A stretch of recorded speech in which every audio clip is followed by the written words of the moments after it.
Friends, आज के नए वीडियो में आप सभी लोगों का एक बार फिर से स्वागत है। तो आइए आज की क्लास शुरू करते हैं। आज हम लोग पढ़ेंगे कक्षा 12 फिजिक्स यानी कि भौतिक विज्ञान। उसमें से पहला चैप्टर है कि वैद्युत आवेश एवं वैद्युत क्षेत्र। फिजिक्स में फर्स्ट पेपर है ये, उसमें पहला चैप्टर है वैद्युत आवेश एवं वैद्युत क्षेत्र, electric charge and electric field. तो आइए सीखते हैं और समझते हैं एकदम बेसिक कंसेप्ट के साथ। तो चैप्टर का क्या नाम है? वैद्युत आवेश एवं वैद्युत क्षेत्र। तो आवेश के बारे में जानने से पहले ये समझ लेते हैं कि वैद्युत क्या है, विद्युतिकी क्या होती है, उसके बारे में समझते हैं। तो हमें जानना है कि वैद्युत या विद्युतिकी क्या होती है।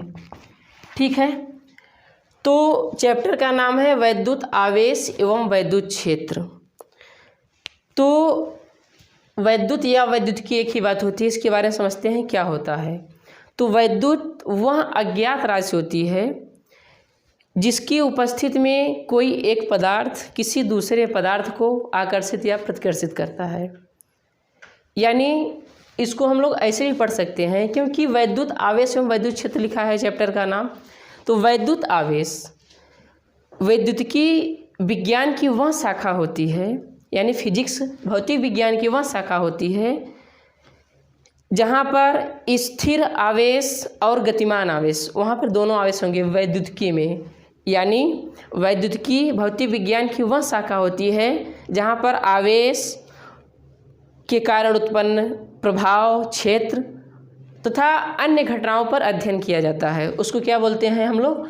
वैद्युत या वैद्युतिकी बोलते हैं। और इसके भी दो पार्ट होते हैं। एक होता है वैद्युत स्थैतिकी, पहला होता है वैद्युत स्थैतिकी और दूसरा होता है विद्युत गतिकी। इसको स्थिर वैद्युतिकी भी बोलते हैं। वैद्युत स्थैतिकी बोलिए या स्थिर वैद्युतिकी बोलिए, और ये होता है विद्युत गतिकी। अब ये देखते हैं कि वैद्युत स्थैतिकी क्या होता है, समझते हैं। तो अभी हमने बताया कि भौतिक विज्ञान की वह शाखा जहाँ पर हम लोग आवेश के बारे में अध्ययन करते हैं, आवेश के कारण उत्पन्न क्षेत्र प्रभाव उसके बारे में अध्ययन करते हैं, उसको वैद्युतिकी बोलते हैं। और जब हम स्थिर आवेश के बारे में अध्ययन करते हैं तो वहाँ पर हम लोग वैद्युत स्थितिकी या स्थिर वैद्युतिकी बोलते हैं उस पार्ट को। और जहाँ पर गतिशील आवेश के बारे में, यानी जो आवेश गति करता है, गतिशील जो गति करता हुआ आवेश है, उसके कारण जो उत्पन्न क्षेत्र होता है, प्रभाव होता है, उसके कारण जितनी भी घटनाएं होती हैं उसके बारे में जब हम अध्ययन करते हैं तो उस पार्ट को क्या बोलते हैं? विद्युत गतिकी बोलते हैं। जब स्थिर आवेश के बारे में पढ़ेंगे तो वैद्युत स्थितिकी या स्थिर वैद्युतिकी, जब गतिशील आवेश के बारे में पढ़ेंगे, उनकी घटनाओं के बारे में पढ़ेंगे, तो हम क्या होता है? वैद्युत गतिकी। तो आवेश के बारे में समझना था कि वैद्युत क्या है, वैद्युतिकी क्या है। तो अब हम लोग पढ़ेंगे कि आवेश क्या है। तो आइए समझते हैं कि आवेश क्या होता है, उसके बारे में अध्ययन करेंगे। हम लोग सीखेंगे आवेश के बारे में। आवेश वैद्युत समझ चुके हैं, वैद्युतिकी क्या होता है समझ चुके हैं, आवेश क्या होता है, चार्ज क्या होता है, उसके बारे में समझेंगे, पढ़ेंगे। तो जो आवेश होता है, आवेश हम सभी लोग जानते हैं कि इस ब्रह्मांड में जितने भी वस्तुएं होती हैं, जितने भी पदार्थ हैं, परमाणु हैं, मूलतः उदासीन होते हैं, मुख्य रूप से उदासीन होते हैं। उसको आवेशित किया जाता है, आवेशित करने से वैद्युत ऊर्जा उत्पन्न होती है। तो वो आवेश क्या है? आवेश जो है वह एक कारण होता है। आवेश जो है वह एक कारण है जिसकी उपस्थिति में कोई एक वस्तु किसी दूसरी वस्तु को या तो आकर्षित करेगी या तो प्रतिकर्षित करेगी। हमने क्या बताया? आवेश एक कारण है, वह शक्ति है, वह कारण है जिसकी उपस्थिति में कोई एक पदार्थ या परमाणु किसी दूसरे वस्तु को अपनी ओर आकर्षित करता है। और या इसको इसे बोल सकते हैं कि किसी पदार्थ में से इलेक्ट्रॉनों के स्थानांतरण से इलेक्ट्रॉन ही स्थानांतरित होते हैं। इलेक्ट्रॉनों के स्थानांतरण से उसमें आकर्षण या प्रतिकर्षण करने का गुण आ जाता है, तो उसी को हम लोग क्या बोलते हैं, आवेश बोलते हैं। अब आपके मन में एक क्वेश्चन आ रहा होगा कि इलेक्ट्रॉन ही क्यों स्थानांतरित होते हैं, बार बार इलेक्ट्रॉन के बारे में क्यों बात किया जाता है। आप लोग जानते हैं जो परमाणु होता है उसमें नाभिक में या केंद्र में प्रोटॉन और न्यूट्रॉन पाए जाते हैं, और जो इलेक्ट्रॉन होता है वो चारों तरफ चक्कर लगाता रहता है। यानी किसी भी पदार्थ या परमाणु के बाहरी पृष्ठ में इलेक्ट्रॉन होते हैं, और इलेक्ट्रॉन ही आएंगे या तो इलेक्ट्रॉन ही जाएंगे। इसको इस बात से समझिए कि जैसे किसी व्यक्ति को उसको पकड़ कर सड़क पर घसीट दिया जाए तो उसकी बाहरी त्वचा डिस्टर्ब होगी, न कि उसकी पेशियां और नसें डिस्टर्ब होंगी। पहले बाहरी त्वचा ही डिस्टर्ब होगा। इसलिए किसी पदार्थ का आप घर्षण करेंगे, आवेश का कारण अब ये समझते हैं हम लोग कि जो आवेश होता है, जो हमारा आवेश होता है, आवेश का जो कारण है क्या होता है, घर्षण। जो किसी भी पदार्थ में यदि आवेश उत्पन्न होता है तो उसका कारण होता है घर्षण। घर्षण से ही आवेश उत्पन्न होता है। अब किसी पदार्थ को हम एक दूसरे के साथ घर्षण करेंगे, आपस में उसको रगड़ेंगे, तो बाहरी पृष्ठ पे इलेक्ट्रॉन होते हैं, या तो इलेक्ट्रॉन आएंगे या तो इलेक्ट्रॉन जाएंगे। तो इलेक्ट्रॉनों के स्थानांतरण से किसी पदार्थ में आकर्षण या प्रतिकर्षण करने का गुण आ जाता है, तो उसको क्या बोलते हैं हम लोग, आवेश कहते हैं। तो वैद्युत के बारे में हमने समझा, आवेश के बारे में हमने समझा, और आवेश की एक गणितीय परिभाषा भी है जिसको हम लोग समझ लेते हैं। Q बराबर होता है IT। आप लोगों ने कक्षा 10 में पढ़ा होगा, ये आवेश के लिए एक फार्मूला होता है Q बराबर IT। अगर इसको हम गणितीय परिभाषा के रूप में देखें, क्या है, I विद्युत धारा होता है और T समय, ये आवेश। यहाँ पर I क्या है, विद्युत धारा, T समय है। तो इसको इस प्रकार परिभाषित कर सकते हैं कि किसी परिपथ में प्रवाहित धारा I, किसी परिपथ में प्रवाहित धारा I तथा समय T के अदिश गुणन को, समय T के अदिश गुणन को क्या बोलते हैं हम लोग, वैद्युत आवेश या आवेश बोलते हैं। अब यहाँ पे हमने अदिश इसलिए लगाया क्योंकि आप लोगों ने कक्षा 11 में सदिश राशियाँ और अदिश राशियाँ यानी डॉट प्रोडक्ट और क्रॉस प्रोडक्ट पढ़ा होगा। तो यहाँ पर आप कक्षा 12 में है, सदिश और अदिश पे विशेष ध्यान रखना होगा। सदिश गुणनफल को क्या बोलते हैं, आवेश बोलते हैं। यानी आवेश किसी वैद्युत परिपथ में प्रवाहित धारा तथा समय का अदिश गुणनफल होता है। तो ये हुई गणितीय परिभाषा, और हमने बेसिक परिभाषा जिसको आप भौतिक तरीके से लिख सकते हैं, समझ सकते हैं, ये हो गया। अब हम लोग समझेंगे कि आवेश का मात्रक क्या होता है। अब हम लोग समझेंगे आवेश का मात्रक। हम लोग समझेंगे अब आवेश का मात्रक क्या होता है। तो आवेश जो होता है, अभी हमने क्या बताया, Q बराबर IT। Q बराबर क्या होता है, IT। तो अगर हम लोग देखें तो धारा का मात्रक क्या होता है, एम्पियर, और समय का सेकेंड। यानी एम्पियर, यमकीयस पद्धति में आवेश का मात्रक एम्पियर गुणित सेकेंड, या इसी को हम लोग क्या बोलते हैं, कूलाम। और कूलाम को हम लोग कैपिटल C से डिनोट करते हैं, प्रदर्शित करते हैं। तो यमकीयस सिस्टम में आवेश का जो मात्रक होता है एम्पियर गुणित सेकेंड, या उसी क्या बोलते हैं हम लोग, कूलाम बोलते हैं। और जो है सीजीएस सिस्टम में 3 पद्धतियाँ होती हैं मुख्यतः, यमकीयस पद्धति, सीजीएस पद्धति, और एक होता है एफपीएस सिस्टम। और यमकीयस पद्धति को एसआई पद्धति में रखा गया है, इंटरनेशनल सिस्टम, अंतर्राष्ट्रीय प्रणाली। तो कक्षा 11 में आप लोगों ने इसके बारे में पढ़ा होगा अच्छे से डिटेल में। तो यमकीयस पद्धति में जो है आवेश का मात्रक होता है कूलाम, या एम्पियर गुणित सेकंड भी लिख सकते हैं। और सीजीएस पद्धति में क्या होता है, स्टेट कूलाम। क्या होता है, स्टेट कूलाम। अगर हम लोग आपसे किसी ने पूछा कि यमकीयस पद्धति में आवेश का मात्रक बताइए तो कूलाम या एम्पियर गुणित सेकेंड। और सीजीएस पद्धति में उसे क्या बोलते हैं? State coulomb. आवेश का जो है दो अन्य मात्रक और होते हैं, एक होता है ESU और एक दूसरा होता है EMU। इसका मतलब होता है electrostatic unit of charge. Electrostatic unit of charge ये होता है इलेक्ट्रोमैग्नेटिक यूनिट ऑफ चार्ज। एक ESU बराबर होता है 1/3 × 10⁹ कूलाम। 1 ESU, एक ESU बराबर होता है 1/3 × 10⁹ कूलाम।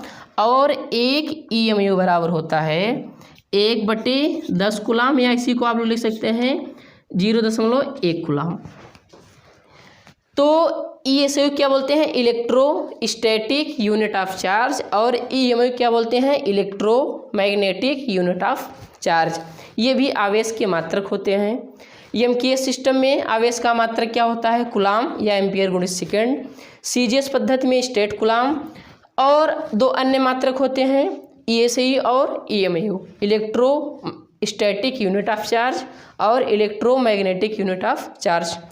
दोनों को कूलाम से संबंधित कर दिया गया है। यहाँ भी एक ESU बराबर होता है 1/3 × 10⁹ कूलाम। और एक EMU बराबर होता है 1/10 कूलाम। तो हमने क्या सीखा? वैद्युत क्या है, आवेश क्या है, आवेश के मात्रक क्या हैं। अब हम लोग सीखेंगे आवेश के प्रकार। जो आवेश होता है मुख्यतः दो प्रकार का होता है। पहला होता है धन आवेश और दूसरा होता है ऋण आवेश। धन आवेश और ऋण आवेश। जो आवेश होता है हमारा चार्ज होता है या तो पॉजिटिव रहेगा या तो निगेटिव। दो प्रकार होते हैं, धन आवेश और ऋण आवेश। अब हम लोग समझेंगे कि आवेशन क्या होता है। आवेश कितने प्रकार का होता है? हमने बताया कि आवेश मुख्यतः दो प्रकार का होता है, एक होता है धन आवेश, एक होता है ऋण आवेश। तो आइए हम लोग सीखते हैं कि आवेशन क्या होता है। तो अभी हमने आपको बताया कि सामान्यतः जितने परमाणु होते हैं मूल रूप से उदासीन होते हैं, उनको आवेशित किया जाता है। खुद से वे आवेशित नहीं होते, उनको आवेशित किया जाता है। तो मुख्य रूप से होते हैं उदासीन। तो यदि किसी पदार्थ को आवेशित किया जाएगा, उसमें से इलेक्ट्रॉनों का स्थानांतरण किया जाए, या तो इलेक्ट्रॉन जाएंगे उसमें से या तो उसमें इलेक्ट्रॉन आएंगे। तो किसी पदार्थ में से इलेक्ट्रॉन या तो स्थानांतरित जब होते हैं, या तो आएंगे या तो जाएंगे, इसमें दो बातें संभव होती हैं। या तो इलेक्ट्रॉन जाएंगे, यदि इलेक्ट्रॉन जाएंगे तो वस्तु क्या हो जाएगी? धनावेशित हो जाएगी। वस्तु क्या हो जाएगी? धनावेशित। यदि इलेक्ट्रॉन उसमें उस वस्तु में आते हैं तो क्या हो जाएगा? वस्तु ऋणावेशित हो जाएगी। इस बात को समझिए, यदि किसी पदार्थ में से इलेक्ट्रॉन बाहर जाते हैं तो वस्तु क्या होता है? धनात्मक हो जाता है। या पदार्थ या परमाणु, जो भी आप बोलना चाहते हैं बोल सकते हैं। कोई भी पदार्थ इलेक्ट्रॉन यानी धनावेश, किसी पदार्थ का या परमाणु का धनावेशित होना उसमें से इलेक्ट्रॉनों की कमी को प्रदर्शित करता है, और ऋणावेशित होना इलेक्ट्रॉन की अधिकता को प्रदर्शित करता है। धनावेशित होना इलेक्ट्रॉन की कमी को व्यक्त करता है, और ऋणावेशित होना इलेक्ट्रॉन की अधिकता को व्यक्त करता है। इस बात को समझिएगा। इस बात को इस तरीके से समझ सकते हैं। मान लीजिए एक रूम है, उस रूम में 10 बच्चे और 10 बच्चियाँ हैं, 10 लड़के और 10 लड़कियाँ हैं। अगर हम लड़कों को पॉजिटिव माने, धनात्मक माने, और लड़कियों को हम लोग निगेटिव माने यानी माइनस माने, तो एक रूम में 10 लड़के और 10 लड़कियां हैं, तो उस समय जो वहाँ पर अगर उसको वस्तु माने रूम को, तो उदासीन है, क्योंकि बैलेंस में है, प्लस भी उतने ही उतने माइनस है। यदि उसमें से कुछ लड़कियां बाहर चली जाएं तो यानी वहाँ पर का धनावेशित हो जाएगा, यानी इलेक्ट्रॉनों की कमी हो गई। और यदि कुछ लड़कियां और आ जाएं, इलेक्ट्रॉन और आ जाएं तो वहाँ इलेक्ट्रॉनों की संख्या बढ़ जाएगी, यानी लड़कियों की संख्या बढ़ जाएगी लड़कों की अपेक्षा ना, तो वस्तु क्या हो जाएगी, ऋणावेशित हो जाएगी। तो इलेक्ट्रॉन की अधिकता क्या व्यक्त करता है, वस्तु ऋणावेशित हो गई है, और धनावेशित होने का मतलब इलेक्ट्रॉन की कमी को दिखा रहा है। ठीक है, तो आवेश के प्रकार हो गया। आवेशन क्या होता है, आवेशन या तो वस्तु धनावेशित होगी या तो ऋणावेशित होगी। अब हम लोग सीखते हैं कि आवेश की गुण, आवेश की क्या क्या गुण हो सकते हैं। आवेश की गुण, तो आवेश में क्या क्या होता है, आवेश धनात्मक भी होता है और ऋणात्मक भी होता है। अगर आवेश के पहले गुण की बात करें तो आवेश जो होता है हमारा धनात्मक भी होता है और ऋणात्मक भी होता है। तो यदि प्लस चार्ज और माइनस चार्ज है तो विपरीत हैं ये दोनों, तो आवेशों में आकर्षण और प्रतिकर्षण दोनों होता है। अगर दूसरे गुण की बात करें तो आवेशों के कारण उसमें आकर्षण का गुण और प्रतिकर्षण का गुण दोनों होता है। यदि प्लस प्लस आवेश मिलेंगे तो प्रतिकर्षण होगा, और माइनस माइनस मिलेंगे तो भी प्रतिकर्षण होगा। प्लस माइनस मिले या माइनस प्लस मिले तो क्या होगा, आकर्षण होता है।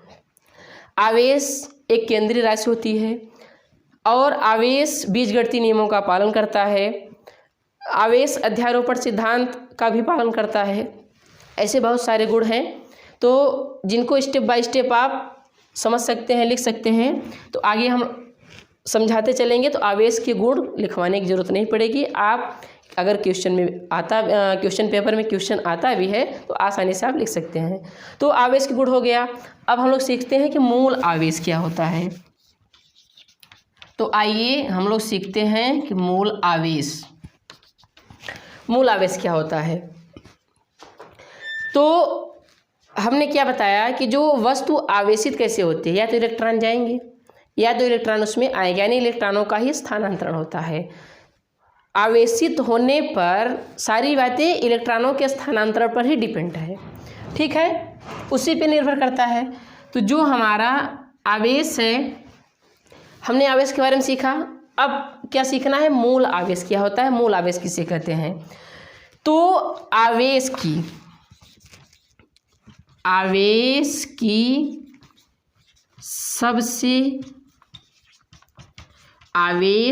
सबसे छोटी इकाई को ही मूल आवेश की सबसे छोटी इकाई को ही मूल आवेश कहते हैं, और इसी ई से प्रदर्शित करते हैं, ई से डिनोट करते हैं। यानी ई बराबर क्या होता है, 1.6 गुणित 10 की घात -19 कूलम। ई बराबर 1.6 गुणित 10 की घात -19 कूलम। हमने क्या बताया, आवेश की सबसे छोटी इकाई को ही क्या बोलते हैं, मूल आवेश। और हम लोग ये भी जानते हैं जो इलेक्ट्रॉन का आवेश होता है क्या होता है, -1.6 गुणित 10 की घात -19 कूलम। ये हमने ई के ऊपर माइनस चिन्ह लगा दिया, इसका मतलब है इलेक्ट्रॉन का आवेश। तो इसको हम इस तरीके से परिभाषित भी कर सकते हैं, इसी तरीके से बोल सकते हैं कि इलेक्ट्रॉन के आवेश के परिमाण को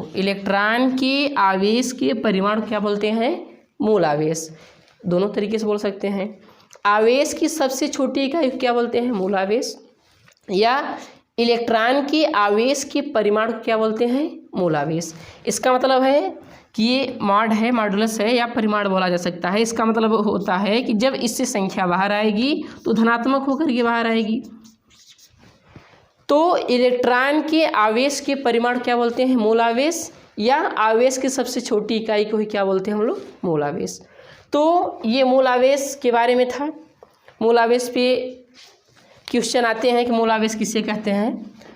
तो आवेश की सबसे छोटी इकाई क्या कहलाती है, मूल आवेश, या इलेक्ट्रॉन के आवेश के परिमाण को ही क्या बोलते हैं हम लोग, मूल आवेश बोलते हैं।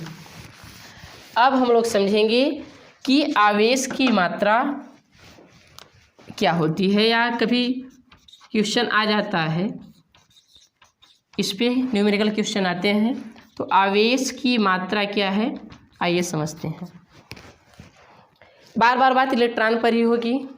मुख्यतः जो परमाणु होते हैं उसमें इलेक्ट्रॉनों का स्थानांतरण होता है, और कितने इलेक्ट्रॉन स्थानांतरित होते हैं, कितने आए या कितने चले गए, उसी बात पे डिपेंड करेगा कि आवेश की मात्रा क्या है। ठीक है, तो किसी भी पदार्थ में या परमाणु में आवेश की क्या मात्रा है वह इलेक्ट्रॉनों के स्थानांतरण पर डिपेंड करता है। कितने इलेक्ट्रॉन स्थानांतरित हुए हैं उसकी संख्या क्या है उसी पर डिपेंड करता है। तो जैसे हम लोग समझें कि किसी पदार्थ से n इलेक्ट्रॉन स्थानांतरित हुए